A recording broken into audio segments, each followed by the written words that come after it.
The Consumer Product Safety Commission has issued a warning about a popular baby item. They say at least 10 infants have died in the Fisher-Price Rockin' Place since 2015. The infants rolled from their back to their stomach or side. All of those babies were 3 months or older and were not restrained. Fisher-Price says its sleepers meet all safety standards. For more on safe sleep practices, let's send things over to Marissa, who's with a pediatrician. Thanks so much, Bridget. I'm with Dr. Teresa Wee, and you know, it looks like a really nice piece of equipment. I can see a lot of parents buying it. Yes. What makes it so dangerous? Well, all these sleep incline products, when the babies turn about 2 or 3 months, they can start to roll over from their back to their stomach, and that's what causes the suffocation.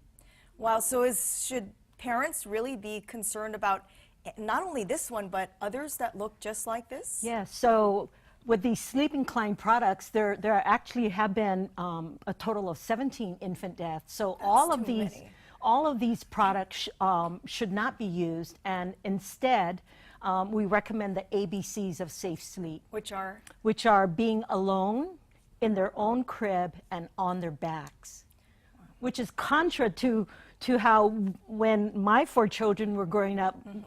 In those days, we didn't understand sudden infant death syndrome, and so we were told to put the babies on their tummies. But ever since we made that new recommendation to put them on their back, we've seen a sudden drop in sudden infant death syndrome. Is it hard to undo what parents and grandparents have long done, and they recommend it to their own kids? Yeah, or grandkids?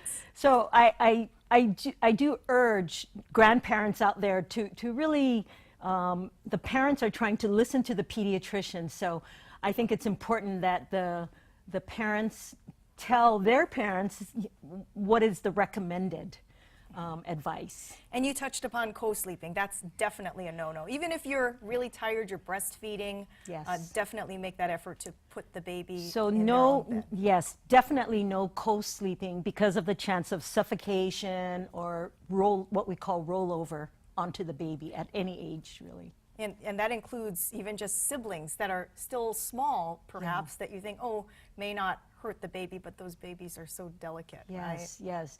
And again, it's so important. The crib has to be a firm mattress and absolutely nothing in there. No bumpers, no soft, cuddly toy animals or Stuffed animals. Stuffed All parents want to put animals. as many stuffed animals because it's so cute, but definitely a sheepskins, no-no. blankets, pillows. No, none of that.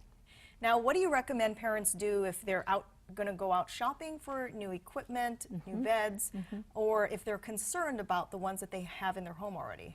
So Columbus Children's Hospital nationwide, they did a research, and so they came up with the 4 R's. So it's really important for parents to research their products, the child products they have. And if there are any recalls, make sure you return the product. Also, register your product so that you can get any recalls if it does happen. And for whatever equipment you have at home, make sure to read the manual from front to back. People don't do that anymore, They right? don't, but it's so important to do that. Yes, for sure. And you also had a health fair you wanted to tell us about? Yes, so this is for my nonprofit, Walk with a Doc. I want to invite everyone to come out. This is going to be at Central Oahu Regional Park, Patsy Mink Park. And it's going to be tomorrow morning. I'm going to have my usual walk from 8 to 9 a.m. And then from 9 to 12:30, we're going to have a huge health fair, 30 health vendors, bouncy houses, lucky prize drawings. It's going to be so much fun, and it's free, and everyone's invited. And Corp, that's near where you practice as Yes, well, right? yes. Right I'm in across the Waipio street. Gentry. Yes. All right, thank you so much, Dr. Teresa Wee. Back Thank to you. Bridget.